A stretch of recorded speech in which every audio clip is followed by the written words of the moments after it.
Assalamualaikum. In this video, I will show you how to change PDF from landscape to portrait using Adobe Acrobat Pro. Let's get started.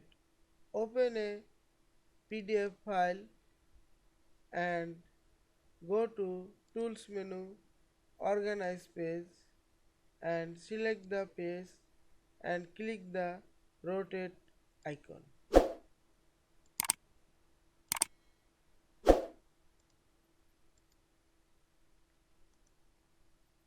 Or right click on the page, click the rotate clockwise, counter-clockwise.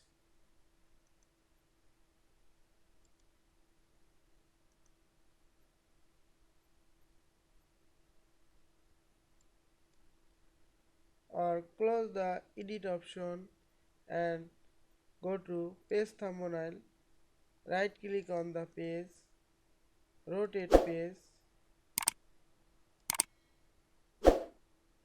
select the direction.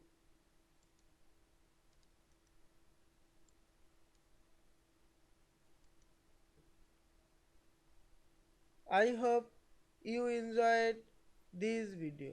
Please subscribe to my channel, like, comments and share. Thanks for watching.